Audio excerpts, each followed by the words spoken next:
usted la noticia que es clave. Mire usted toda la información. Oiga bien, opiniones que tienen las claves que nos tocan la razón. Oiga usted cómo suenan las claves para entender mejor la información. Dígame si el argumento tiene el dato que conmueve el corazón. Fake news que se nos vienen en avalancha. Quítale sus mentiras y sus pesares. Tú que sabes reír, tú que sabes pensar, tú que puedes decir cómo tengo el alma de tanto amar. Bienvenidos a su programa Claves. Mi nombre es Ana Lilia Pérez y en la mesa de hoy me acompañan Diana Fuentes, Rafael Barajas y Felipe Ávila. Hoy abriremos con un tema muy relevante para nuestro país, las circunstancias en las cuales hace casi 2 años se dio el secuestro del narcotraficante Ismael El Mayo Zambada, que fue trasladado hacia Estados Unidos, pero analizaremos las implicaciones que eso tiene para nuestro país. Les invitamos como parte de este programa a ver la siguiente cápsula. La presidenta Claudia Sheinbaum y parte del Gabinete de Seguridad del Gobierno de México informaron en la conferencia matutina del pasado martes 7 de julio que se ha solicitado a la Fiscalía General de la República que informe acerca de la investigación que lleva a cabo en torno al caso de la detención de Ismael El Mayo Zambada, ocurrida el 25 de julio de 2024. En la mañanera, se evidenciaron una serie de contradicciones por parte del gobierno de Estados Unidos con relación al caso, derivadas de la publicación de un reportaje periodístico reciente. Este reveló que la avioneta utilizada en el traslado del capo se encuentra en exposición en una feria de aviones en la ciudad de El Paso, Texas, y con ella el FBI se atribuye el operativo como un logro de su agencia. Cabe señalar que el entonces embajador de Estados Unidos en México, Ken Salazar, había asegurado públicamente que ninguna agencia de su gobierno participó en dicho operativo. Se informó que la Secretaría de Relaciones Exteriores pidió a la Fiscalía solicitar al FBI más información sobre esta participación, además de señalar que han estado en comunicación con la Embajada de los Estados Unidos en México sobre este tema. En su intervención, la secretaria de Gobernación, Rosa Isela Rodríguez, aseveró que de confirmarse la participación del FBI sin informar al Gobierno de México, se estaría ante una violación a la Carta de las Naciones Unidas, a la Carta de los Estados Americanos, a la Constitución Política de México y a la Ley de Seguridad Nacional. El próximo 25 de julio se cumplen 2 años de que Ismael El Mayo Zambada fue sacado de territorio mexicano, trasladado hacia Estados Unidos y apareció ante cortes estadounidenses sin que el gobierno de nuestro país supiera las circunstancias, las condiciones en las cuales fue trasladado, sin que las autoridades norteamericanas notificaran de lo que harían en nuestro país. A 2 años de ese suceso sobre el cual en su momento el presidente López Obrador y después la presidenta Claudia Sheinbaum estuvo exigiendo a las autoridades norteamericanas que explicaran cómo ocurrió ese caso, pues vamos teniendo nuevos indicios de operaciones encubiertas por parte de agencias estadounidenses, lo cual es completamente violatorio de las leyes en materia de seguridad nacional de nuestro país. Un medio de comunicación publica que hay un avión que se está exhibiendo en un museo en Estados Unidos en el cual el FBI se atribuye esa detención porque señalan que ni más ni menos se trata de ese avión en que sería trasladado el Mayo Zambada. La presidenta ha planteado que las autoridades norteamericanas tienen que dar respuesta sobre todo por primeras versiones sobre las cuales el embajador en su momento dijo que ellos no habían participado y ahora aparece el FBI mostrando este avión como un trofeo de caza. Diana, la presidenta ha planteado pues que deben informar las autoridades norteamericanas de qué fue lo que ocurrió ahí. Efectivamente, creo que en el contexto en el que nos encontramos, un contexto en el que venimos de ya meses y semanas muy intensas de discusión pública sobre la presencia de estos organismos de los Estados Unidos teniendo intervenciones en nuestro país que violentan nuestra soberanía. En ese contexto, el que esta información empezara a conocerse por una cosa casi casuística, ¿no? Me parece muy importante que se visibilice y que la presidenta lo sometiera a discusión pública. Porque con esto se ratifica no solo el hecho de que estamos ante la injerencia efectiva de los Estados Unidos en nuestro país, sino además de las contradicciones en las que cae ese gobierno a la hora de tratar estos temas, ¿no? En primer lugar, recordar que, como nos decías, inmediatamente después de que se da esta detención, a los 2 días el presidente Andrés Manuel, todavía presidente de este país, Andrés Manuel López Obrador, pidió explícitamente a los Estados Unidos el que se informara las condiciones de la detención, ¿no? Y un poco de tiempo después, en agosto del 24, el ex embajador de los Estados Unidos en nuestro país, Ken Salazar, declaraba públicamente que ninguna agencia estadounidense había participado en la detención. Entonces, cuando la presidenta en la mañanera del pueblo abre la pregunta, ¿no?, de quién está mintiendo aquí, es decir, no se está preguntando si alguien miente, se está asumiendo que alguien aquí está mintiendo porque hay contradicciones de personajes que representan al gobierno de los Estados Unidos. Entonces, eso en primer lugar me parece muy importante. Segundo asunto que también se somete a discusión pública y que es central. El hecho de que apenas también ahora en agosto, finalmente, ahora en julio, el Mayo Zambada también se declara culpable, ¿no?, en la Corte en los Estados Unidos, y eso abre la posibilidad no solo de la negociación, sino más bien también nos pone a discusión sobre en qué medida el gobierno de los Estados Unidos está estableciendo acuerdos con figuras tan importantes del crimen organizado en nuestro país, y crimen organizado al que ellos mismos ya habían declarado organizaciones terroristas, dicho de otra manera, es decir, están negociando con terroristas. Y la presidenta también eso lo pone en el debate público, porque entonces aquí que se pretende como un árbitro neutral, ¿no?, y que va a limpiar de la delincuencia organizada en nuestro país o que busca contribuir a ello supuestamente, en realidad pues no tiene nada de neutral. Y está jugando a la política con el tema, está utilizándolo para golpear al gobierno actual, y además, de otra forma, nos está mostrando que hay un montón de tensiones y de contradicciones a lo interno sobre el modo en el que se está atendiendo esto que según ellos es un tema prioritario. Se supone que en la lógica de los Estados Unidos atender y socavar la fuerza económica y material de los cárteles es centralísimo, y resulta que estos operativos ni tienen una finalidad clara, ni sabemos a dónde apuntan, y por otra parte además tienen una finalidad política. Entonces creo que todo esto es muy importante para el caso y, como decía al inicio, en el contexto actual ratifica algo que además en México la oposición decía que era una suerte de hipótesis equívoca, que era que estas agencias efectivamente están operando en nuestro país, y no solo por el caso de Maru Campos, sino todo aquello otro que probablemente esté sucediendo y que no se ha documentado, ¿no?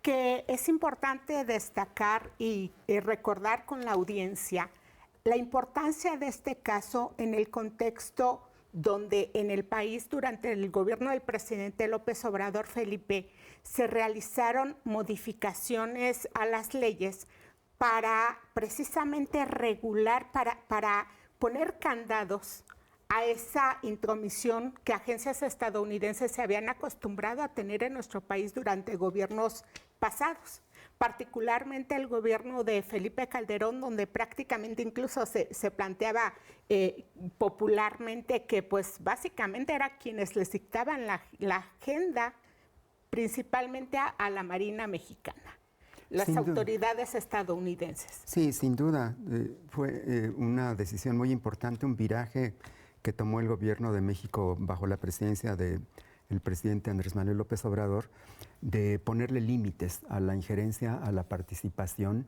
a las actividades encubiertas, incluso a las actividades conjuntas que estaban haciendo agencias y agentes estadounidenses contra los crímenes, contra los cárteles criminales de nuestro país. Ese viraje no les gustó a los Estados Unidos y hubo un reclamo permanente durante el sexenio pasado que ha continuado en la presidencia de nuestra presidenta actual, de que los Estados Unidos añoran esa colaboración, esa sumisión, esa entrega que tuvieron con los gobiernos anteriores, ¿no? Es algo que ha sido un motivo de reclamo permanente. Ahora bien, con esto que acaba de salir el fin de semana pasado, lo que ocurrió fue efectivamente un secuestro. No hay otra palabra para denominar a esa acción de un comando especial, que todavía no sabemos quién estuvo ahí, ni siquiera sabemos quién fue el piloto que condujo, pero como salió el reportaje, creo que había la intención evidente por parte del FBI de que se conociera, porque además ya había estado circulando que próximamente aparece publicado el libro de Ken Salazar, donde se refiere a este episodio y da la misma versión, que él no conocía absolutamente nada y que no había habido participación de ninguna agencia estadounidense en el operativo. Bueno, evidentemente hay una intención política con este anuncio, esta filtración, pero además con este descaro de poner la aeronave en un museo aéreo en los Estados Unidos, y que estén invitando a la gente a que se suba y conozca el avión en el cual fue capturado el Mayo Zambada, como si estuvieran en un parque de diversiones de Disneylandia o en la NASA, de que miren, vean, porque ha habido testimonios y ha habido periodistas que han ido a hacer ese tour y está todavía los jirones del forcejeo que hubo para someter al Mayo Zambada y llevárselo preso, y ha habido fotografías también donde aparecen Joaquín Guzmán y el Mayo Zambada, así como las que filtraron de Maduro cuando aterriza en el territorio estadounidense después de su captura. Entonces es como una ostentación, como bien lo dijiste, es como exhibir su trofeo de caza. Miren, esto lo hicimos, lo podemos hacer, tenemos la fuerza, no nos importa violar las leyes, ni el derecho internacional, ni los compromisos bilaterales, ni las leyes mexicanas. Nosotros lo podemos hacer y lo vamos a seguir haciendo en el momento que quieran. Es como un desafío, como una provocación. Y por lo demás, pues también la presidenta tiene mucha razón de decir, bueno, ¿quién miente? Pero independientemente de si quien miente es el ex embajador Ken Salazar o quien miente es el FBI, pues quien está mintiendo descaradamente es el gobierno de Estados Unidos, sea uno u otro. Ahí no hay vuelta de hoja. Y ante eso no nos podemos quedar con los brazos cruzados. Tenemos que reaccionar, tenemos que exigir cuentas, exigir información y también pedir medidas que ya no permitan que estos operativos sigan realizándose. La importancia de que se aclaren este tipo de situaciones tiene que ver también con este uso discrecional, a modo tendencioso que las autoridades estadounidenses han dado a su supuesta preocupación de combate al crimen organizado. Está el tema del injerencismo, está el tema de la violación a nuestra Constitución con este tipo de operaciones, Rafa, pero está la historia propia de las autoridades estadounidenses administrando el crimen organizado en distintas regiones. Es parte de esa, ahora plantearlo de esta manera, las autoridades estadounidenses ostentando esos trofeos de caza y el embajador que pertenecen al mismo gobierno diciendo que ellos no tuvieron que ver, plantea la presidenta, alguien miente entre esas autoridades, pero tiene que ver también con toda esta guerra cognitiva que hemos estado viendo a nivel global. Sí, mira, hay una cosa en la cual tenemos que insistir, que es el hecho de que estas intervenciones tienen un costo real en la población mexicana. Es decir, el secuestro del Mayo Zambada desató una oleada de violencia en Sinaloa. Omar García Harfuch señala que son más de 234, 235%, más de homicidios que se dieron a partir de ese secuestro. Entonces, estas cosas, por supuesto, que nos afectan a los mexicanos. Y sin lugar a dudas, todo esto se tiene que leer en el marco, primero, de la crisis de los Estados Unidos, del intento de Estados Unidos de reafirmar su poderío sobre América Latina, lo que se conoce como el corolario Trump, la necesidad de Estados Unidos de hacer de lado a los gobiernos progresistas de la región, las estrategias que está siguiendo Estados Unidos para acabar con el progresismo en América Latina, lo que hizo con Maduro, lo que hizo en Honduras, lo que está haciendo en Colombia, etcétera. Y, por supuesto, lo que está haciendo ya en México. Ahora sabemos que no solamente la CIA ha intervenido en México recientemente, sino que también lo hizo el FBI. No es un asunto menor. Ahora, yo sí estoy convencido de que la principal herramienta de intervención que está utilizando Washington en nuestros tiempos es la herramienta de la guerra cognitiva. Lo que está haciendo es todo esto viene aparejado y forma parte del enorme discurso por la narrativa y por la opinión pública, porque ahora lo que van a decir, claro, los mexicanos no van a hablar de que violaron la soberanía de México, van a decir, claro, los mexicanos solo están defendiendo narcotraficantes. Como lo ha hecho María Eugenia Campos, claro, al tratar de excusarse de la injerencia de la CIA. Claro. Entonces, ahora, por supuesto que México está combatiendo al narcotráfico. De hecho, las cifras que ha dado el gobierno de México en relación al combate al narcotráfico son muy buenas. Han bajado los homicidios como nunca, esto está avanzando, es una cosa muy importante. Pero aquí el centro del pleito es la batalla por las narrativas. Y aquí yo sí quiero señalar que hemos visto en fechas recientes una batalla muy importante por las narrativas que se ha abierto en varios frentes. Se dio a inicios del Mundial una embestida en contra del gobierno de Claudia Sheinbaum. Y las narrativas en el país es un caos, hay desorden, hay descontento, la aprobación de la presidenta ha bajado notablemente, cosa que no, ninguna de esas cosas era cierta. Dentro de esos operativos tenemos también operativos que son muy bajos. Por ejemplo, el que se dio contra Carlos Monsiváis, ¿no? Que fue un operativo verdaderamente vergonzoso, ¿no? En el cual, hay que decirlo, solo no participó el pleno del aparato de guerra cognitiva que maneja Estados Unidos y que maneja la derecha mexicana, sino que fue básicamente un sector, posiblemente el sector ligado alrededor, todo indica que es el sector ligado alrededor de Ricardo Salinas Pliego, ¿no? Pero lo que, y otros operativos, por ejemplo, cuando nos hacen la campaña de que los jugadores ecuatorianos fueron amenazados de muerte para perder su partido. Entonces, pues, obviamente suena a chiste, pues, pero es guerra cognitiva, porque esto se difunde en América Latina y busca construir la narrativa central de esta guerra cognitiva, que es la idea de que los gobiernos progresistas de la región y concretamente el gobierno mexicano es un narcogobierno, ¿no? Entonces, todo eso forma parte de esa guerra cognitiva y también tenemos esta guerra que se dio, también es parte de la guerra cognitiva, toda esta campaña diciendo México es el peor anfitrión posible de los mundiales, cuando la gente que vino acá la pasó maravillosamente bien, cuando realmente hubo un contento enorme, global, por cómo fue recibida la gente en el Mundial, ¿no? Entonces, todo esto son aparatos, son cosas de guerra cognitiva. Y hay que señalar que esta guerra cognitiva tiene estructuras y tiene formas y tiene organismos que son prácticamente militares. Nosotros estuvimos analizando el caso de Monsiváis y el caso de la guerra contra Monsiváis y Andrés Manuel.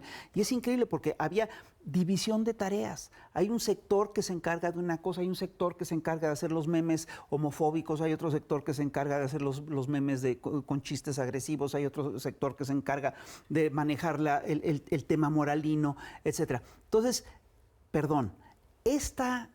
este revivir el caso del Mayo Zambada es, sin lugar a dudas, parte de esta guerra cognitiva. Y aquí hay una cosa que tenemos que tener clara.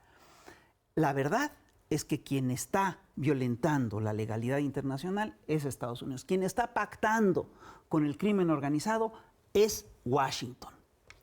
A casi 2 años de ocurrido este secuestro, Diana, el gobierno estadounidense, las autoridades, los representantes de ese gobierno siguen exhibiendo esas contradicciones. El embajador tiene su versión, el FDI al presentar este avión trofeo, da su propia versión. Las autoridades estadounidenses tienen mucho que explicar, pero otra de las enormes contradicciones, y ya lo planteabas al arranque, es cómo las autoridades estadounidenses definen clasificar los grupos criminales del narcotráfico como grupos terroristas, y dicen también que ellos no pactan con terroristas, pero con este caso han pactado con una facción del cártel de Sinaloa, con la familia de los Chapitos. ¿Qué representa esto? ¿Una justicia a modo?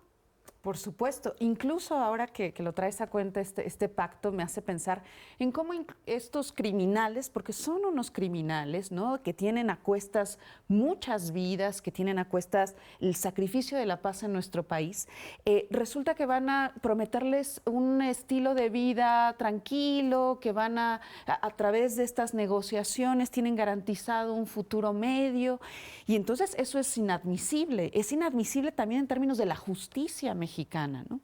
Pero también enfatizar que en esa contradicción sobre lo que está haciendo los Estados Unidos, recalcar en algo de lo que ya decía Rafa, ¿no? Es decir, el efecto que esto contrajo para nuestro país. Me parece que cuando pensamos en la desestabilización, uno de los caminos quizá más vívidos de la misma sea precisamente el activar las confrontaciones entre los propios grupos del crimen organizado.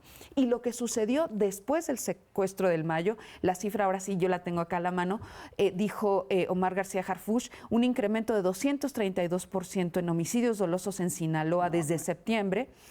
Y además, pues esto se convirtió casi que en una suerte, no quiero exagerar, pero casi en una suerte de guerra civil ahí. Y esto daña, es lo que realmente erosiona a nuestro país. Yo creo que en torno a ello es muy importante reconocer, como lo hizo Omar García Harfuch, es decir, que eso implicó la intervención del Estado mexicano. El Estado mexicano tenía que intervenir, intervino con el Plan Sinaloa. Y también el hecho de que es cierto que de parte del Estado mexicano tiene que haber investigaciones que nos ayuden a aclarar eso. Combatir la guerra cognitiva también pasa porque la verdad tiene que estar en algún lugar. Y en este caso me parece que tiene que ser el gobierno mexicano el que nos ayude a entender eso. Y que nos ayude, y por eso creo que el paso que ha dado la presidenta al exhibir todo lo que esto supone es muy importante, porque nos tiene que dar certidumbre también de que pues tenemos no solo que resistir este embate, sino que nosotros también tenemos capacidad de ejercer justicia, de ejercer investigación y también de, en nuestro territorio, combatir al narcotráfico. Porque ese es el argumento que va a dar la oposición, ¿no? Es decir, no solo están defendiendo a los delincuentes, sino que no se hace nada al respecto. Creo que digamos, otro rostro de esta discusión es que el gobierno mexicano efectivamente tiene que ser muy certero en aclarar a todos los pasos que se están dando en torno a ello, y eso nos permitirá exhibir de mejor manera, creo yo, las contradicciones de lo que está sucediendo con el gobierno de los Estados Unidos, que por cierto, pues todo esto lo sabemos, ¿no?, por la exhibición, lo sabemos por las declaraciones de Ken Salazar, pero el gobierno en sí mismo no ha dado una declaración que nos conduzca a decir, esa es la postura oficial del gobierno de los Estados Unidos, ¿no es así? Y sin duda el Estado mexicano debe demostrar también, Felipe, la capacidad que debe tener para juzgar esos casos de narcotraficantes. Pero, ¿qué viene para nuestro país considerando esta actuación a modo que ha tenido la justicia estadounidense y que se ve muy evidente en este caso? Bueno, yo creo que sin duda mayores presiones, una ofensiva todavía más fuerte. Esto forma parte de una estrategia de parte del gobierno de los Estados Unidos que viene desde la segunda presidencia de Trump, que se ha venido incrementando. Creo que no podemos esperar que reduzcan estas presiones, porque está lo de la negociación, que ya se llegó a un acuerdo sobre el TEMEC, que vamos a discutir en el siguiente bloque, pero también está el que Estados Unidos está metiendo en la misma canasta problemas de seguridad nacional con problemas de narcotráfico, de migración y de comercio.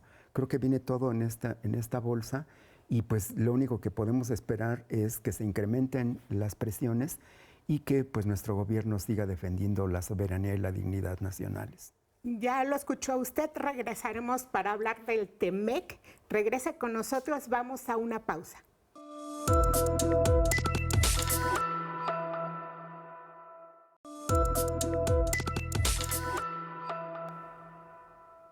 Y estamos de regreso en Claves. Estamos con ustedes Felipe Ávila, Ana Lilia Pérez, Diana Fuentes y Rafael Barajas, el Fisgón. Y vamos a hablar precisamente del TEMEC. Pero antes les tenemos una cápsula que hemos preparado para ustedes. El pasado 1 de julio, representantes de los gobiernos de México, Canadá y Estados Unidos se reunieron para llevar a cabo la primera revisión formal del TEMEC. Durante este encuentro, Estados Unidos comunicó que no contempla dentro de sus objetivos extender la vigencia del tratado a 16 años. En ese sentido, el acuerdo comercial se mantiene vigente hasta el 2036, tal como estaba programado originalmente. En lugar de la extensión, se pactó la realización de revisiones anuales, en las cuales se atenderán aspectos específicos del tratado mediante el mutuo acuerdo de las partes. Entre diversos analistas económicos, este escenario se consideraba previsible. Por ello, tras el anuncio oficial, los mercados no registraron episodios de volatilidad ni reacciones negativas. Por otro lado, cabe señalar que en el caso de México, las negociaciones con Estados Unidos han mantenido un carácter formal y se han desarrollado desde los meses previos al 1 de julio. En la conferencia de prensa matutina, el secretario de Economía, Marcelo Ebrard, señaló que el próximo 20 de julio se recibirá a un equipo representante del gobierno de Estados Unidos, en donde se establecerán los puntos en los que se ha avanzado o que ya se han resuelto, y se definirá la ruta que seguirán las evaluaciones anuales. El secretario de Economía apuntó que uno de los temas prioritarios que interesa abordar a México es la reducción de los aranceles que nos fueron impuestos el año pasado y que no forman parte del tratado, sino una decisión unilateral tomada en su momento por el presidente Donald Trump. Aún en este escenario, resaltó que México tiene uno de los aranceles efectivos más bajos, ya que el 80% de lo que se exporta hacia Estados Unidos no paga arancel. Mantener estas condiciones es el objetivo del gobierno mexicano frente a los futuros encuentros y revisiones. La revisión del TEMEC es esencial para el futuro del comercio de Norteamérica, región que en conjunto representa alrededor del 30% del Producto Interno Bruto mundial. Sin lugar a dudas, la llegada del libre comercio y sobre todo la implementación, la puesta en marcha del TLC en 1994 marcó la economía mexicana. Pero obviamente esto no ha sido un proceso estable, sino que ha habido muchos cambios en relación a la relación del libre comercio de América del Norte. En un principio se impulsó un bloque económico conformado por Canadá, Estados Unidos y México, el famoso bloque económico de América del Norte, pero Estados Unidos ha cambiado de rumbo. Yo quisiera preguntarte, Ana Lilia, ¿cuál puede ser la cronología? ¿Cómo harías una cronología del Tratado de Libre Comercio en México? Bueno, lo que hoy conocemos como TEMEC entra en vigor en 1994 con el TLCAN, el Tratado de Libre Comercio, que a lo largo de los años se convirtió en el acuerdo comercial más importante del mundo. Se fortalecieron las tres economías por ese tratado, hubo economías muy dinámicas a partir de ese tratado y aún con cambios que se iban realizando, pues digamos que todo marchaba en relativa calma hasta la llegada de Donald Trump al primer gobierno en Estados Unidos. En 2017, Donald Trump comienza a plantear esta idea de que a Estados Unidos no le convenía ese acuerdo, pero siempre en ese estilo de negociar que tiene, que es muy extorsivo, un estilo muy extorsivo y de mucha presión. y que, bueno, yo lo plantearía en estos términos como lo que acaba de hacer con la Copa del Mundo. Donald Trump, ahora que estamos todavía en días mundialistas, en ese juego donde Estados Unidos se jugaba contra Bélgica el pase a los cuartos de final, pues tenían a un delantero que era una pieza clave para la selección de ese país, estaba expulsado. Le habían sacado la tarjeta roja en un partido anterior porque había lesionado a otro delantero, el de la selección serbia. Según el código de la FIFA, una tarjeta roja de expulsión significa que automáticamente el jugador no puede jugar en el siguiente partido. ¿Qué hizo Donald Trump? Pues no le gustaron las reglas de la FIFA, el código de la FIFA, que cualquiera lo podemos consultar. Yo lo consulté para ver qué decía ese código y plantea esto que he dicho. Pero a Donald Trump no le gusta respetar las reglas, no le gusta respetar las leyes, desconoce toda normatividad y le llamó a Gianni Infantino para presionar que le levantara la sanción a ese jugador y que pudiera jugar, lo cual se convirtió en un escándalo y que ahora mismo se está planteando como el Balogun Gate, que ya en el Parlamento Europeo ya llegó el tema y se está exigiendo una investigación contra Gianni Infantino, el presidente de la FIFA, y contra Donald Trump por esta injerencia. Después de todo ello, pues lo planteo en esos términos porque un Donald Trump que desconoce toda regla también lo ha hecho con este acuerdo comercial. En ese primer gobierno plantea que ya en el acuerdo que se conoce como TEMEC se harían revisiones a los primeros 6 años de entrada en vigencia. Entra en vigencia en el año 2020, toca la revisión este año y ahora plantea pues que ya no quiere negociar, que van a haber revisiones cada año, pero siempre en esos términos extorsivos que tiene el presidente de Estados Unidos. A ver, es curioso porque nos encontramos con que hay un sector de la opinión en México, el bando conservador, que se plantea que el que no se haya ratificado este tratado es un fracaso absoluto del gobierno mexicano y que esto va a llevar a la economía nacional a un desastre. ¿Tú crees que esto es así, Diana? Yo creo que para fortalecer nuestra perspectiva crítica de lo que significa y ha significado el Tratado de Libre Comercio para nuestro país, tenemos que mirarlo desde sus bases más estructurales. Recordemos que a principios de los 90 teníamos una férrea oposición a que este tratado se firmara y teníamos buenas razones para ello, porque la salida neoliberal de la economía mundial era una respuesta a lo que creían que era el fracaso del modelo keynesiano y que por lo tanto había que recuperar la economía capitalista por la vía del libre mercado. Y este tratado se volvió efectivamente paradigmático de lo que debía hacerse. Lo que se pretendía era una enorme dependencia de nuestro país, profundizar dependencia en rubros muy particulares. Recordemos, por ejemplo, el tema o el rubro relacionado con el trabajo y aquello que implica la sobreexplotación del trabajo en México, que en los Estados Unidos además se paga, ¿no?, de otra manera. Entonces, eso sucedió efectivamente. La integración comercial sí nos produjo muchos problemas, eso hay que reconocerlo. Problemas que implicaron una explotación del agro mexicano, problemas que tienen que ver con la forma en la que se produce y lo que se produce en nuestro país y lo que se comercializa, se compra y se vende. Que muchos de nuestros productos entraran además a la valoración de precio internacional, ¿no? Que el aguacate de pronto sea muy caro, que el limón de pronto sea muy caro. Y creo que esto es fundamental porque también en términos estructurales podemos entender que ahora hay un viraje que no depende solo de los personajes, o sea, no depende solo de Donald Trump. Estados Unidos está en una crisis muy profunda, tiene una enorme deuda externa y para salir de esa crisis lo que ha sucedido es repensar el lugar de la economía y cómo debe funcionar esta. Es algo a lo que está obligado Trump o hubieran estado obligados los demócratas si hubieran llegado también a la presidencia, además de la enorme fuerza de China.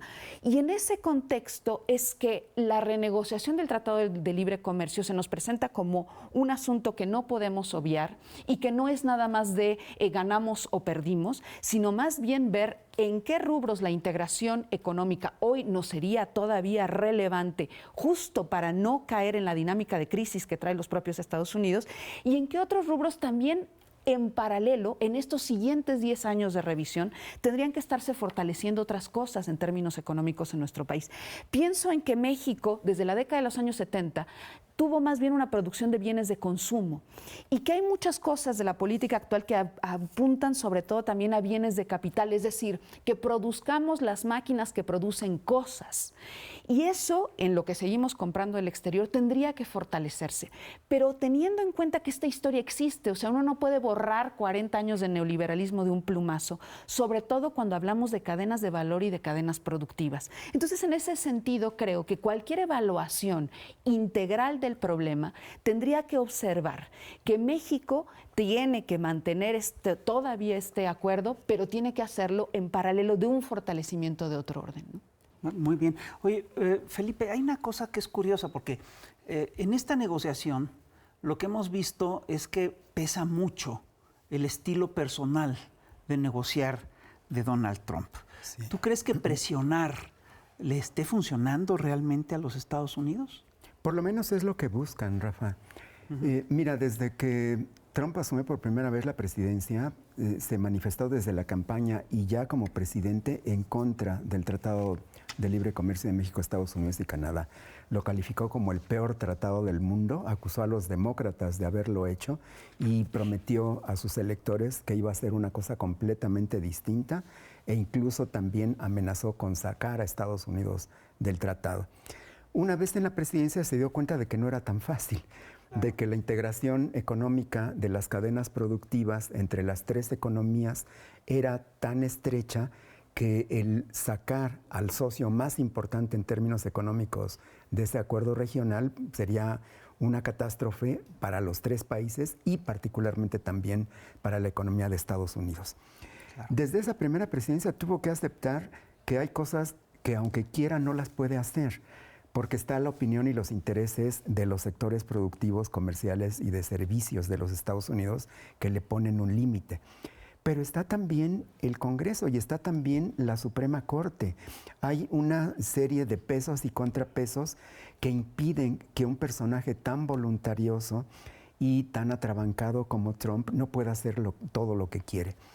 En esta segunda presidencia también dijo que el tratado no estaba funcionando para los Estados Unidos, que significaba un enorme déficit comercial año con año, que las empresas se habían ido de Estados Unidos y los buenos salarios y que tenían que regresar, y comenzó también a amenazar nuevamente con sacar a Estados Unidos del tratado. Evidentemente, la gente aprendió a medir las palabras de Donald Trump, los mercados financieros, las bolsas de valores, pero también los propios representantes, las cámaras industriales, comerciales, agrícolas de Estados Unidos, aprendieron a tener que negociar con un presidente tan impredecible y que, sin embargo, a pesar de que tiene controles, pues también afecta mucho, porque en realidad ha roto con los tratados de libre comercio en esta segunda presidencia, ha roto con la Organización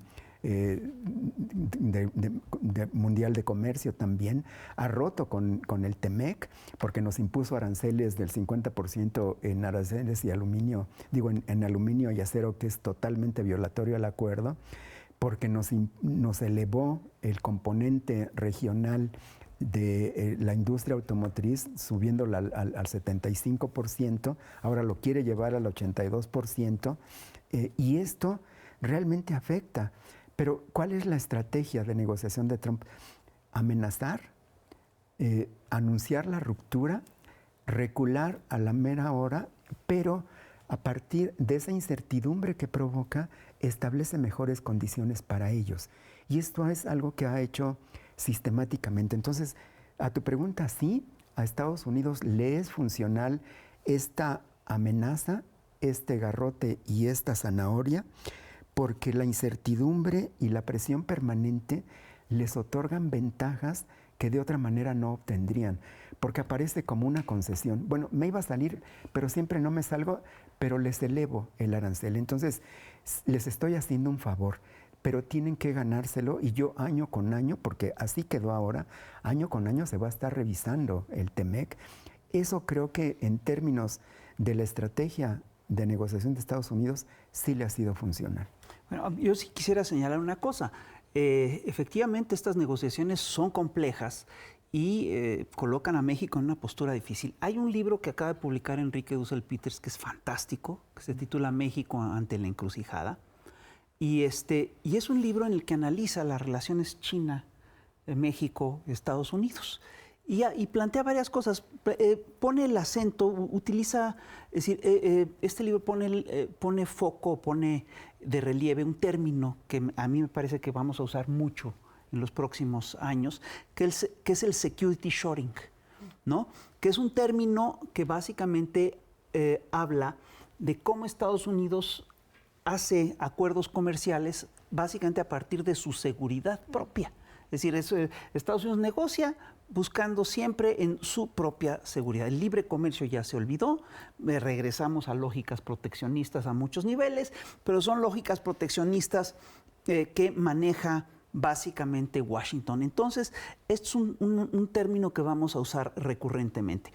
Pero y hay una cosa que hay que señalar, que es que en todo este proceso está jugando un papel fundamental el crecimiento de China. China realmente ha tenido un crecimiento espectacular en los últimos años, ¿no? Su economía entre 1980 y el 2020 y tantos creció 3000%, ¿no? Mientras que la de Estados Unidos creció a poco más del 300%, ¿no? Y sacaron a 800 millones de personas de la pobreza extrema. Hay quien dice que ya es la principal economía del mundo y los que dicen que no es la principal economía del mundo dicen que se perfila para ser la principal economía del mundo.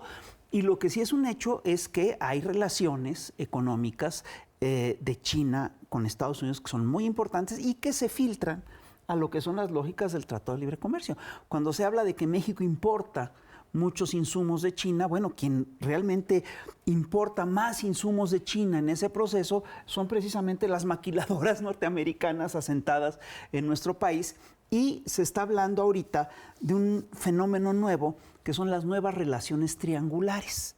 Entonces, yo sí creo que necesitamos revisar cómo estamos estructurados, cuáles son las fuerzas y cuáles son las debilidades de México y cómo esto se puede manejar en un nuevo contexto internacional. Y en ese sentido te quiero también preguntar a ti, Felipe, ¿tú crees que la economía mexicana tiene resiliencia? Sin duda. Nos ha afectado la política comercial arancelaria de Donald Trump, sin duda, eso no lo podemos negar, hay incertidumbre. Hay escasa inversión, sobre todo de largo plazo, productiva. Pero a pesar de estas medidas, lo paradójico es que México se ha consolidado como el socio comercial más importante de Estados Unidos, a pesar de estas medidas unilaterales que ya nos impuso y que nos han afectado. Y la economía mexicana ahorita es la que está mejor posicionada a nivel internacional, porque si a nosotros nos ha pegado, al resto del mundo le ha pegado todavía más. Entonces es sorprendente cómo, a contrapelo de lo que quiere Donald Trump, sus políticas comerciales atrabiliarias lo que han provocado es un mayor déficit comercial y una mayor debilidad estructural de la economía de Estados Unidos. Es una cosa paradójica, pero real, ¿no? No está saliendo lo que quiere Donald Trump con esto. Una pregunta, Diana. ¿Cómo salir de la dependencia? Esa es la gran pregunta, pero yo creo que tendremos que siempre seguir mirando que el neoliberalismo fue una política económica que dañó profundamente a nuestro país, que el libre comercio dañó profundamente a nuestro país, eso no hay que perderlo de vista, y que por eso decía hace un rato en paralelo tendríamos que justo procurar salir de esa profunda dependencia que tiene que ver sobre todo con que se trabaje en que salgamos de la producción concentrada en los sectores primarios y extractivistas.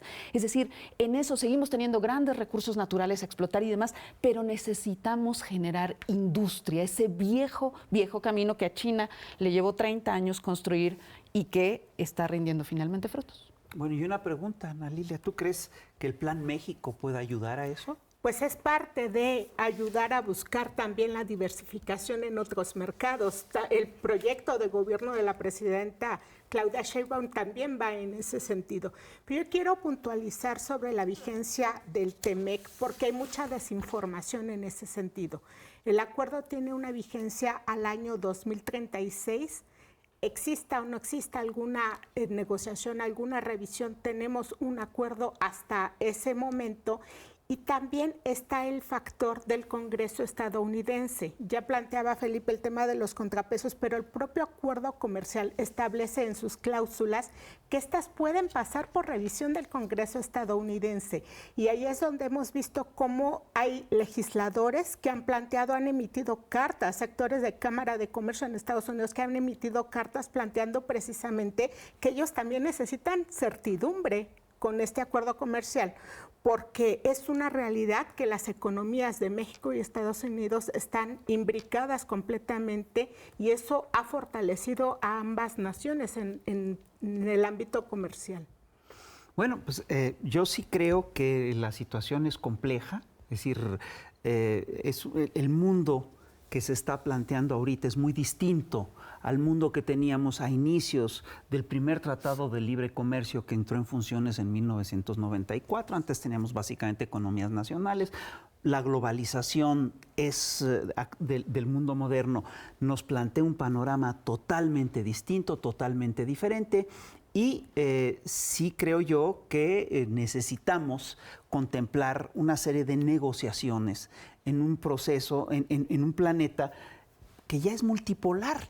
No estamos enfrentando la multipolaridad, el tema es cómo vamos a tomar esa multipolaridad, cómo vamos a salir adelante dentro de esta multipolaridad. Y en ese sentido, pues sí, tenemos que revisar nuestras relaciones comerciales con las nuevas potencias globales, ¿no? Y bueno, yo sí quisiera decirles que este ha sido su programa Claves.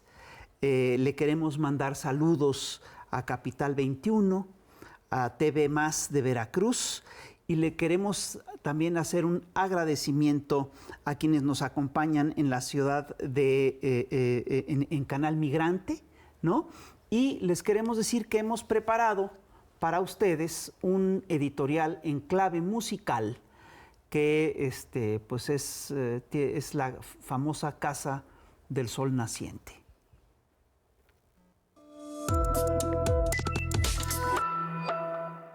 Desde los antros de Atlacomulco va esta rola neoliberal y proteccionista. Hay un tratado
así es.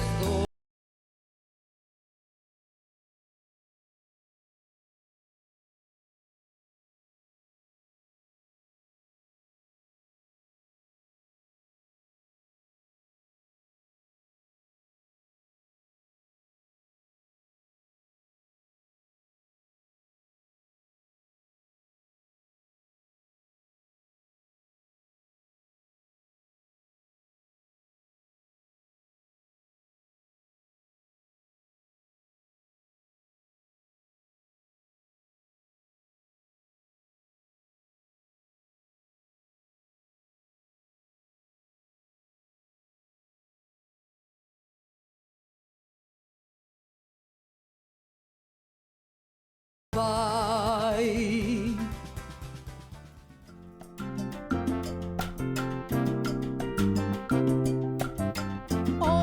usted la noticia que es clave. Mire usted toda la información. Oiga bien, opiniones que tienen las claves que nos tocan la razón. Oiga usted cómo suenan las claves, va a entender mejor la información.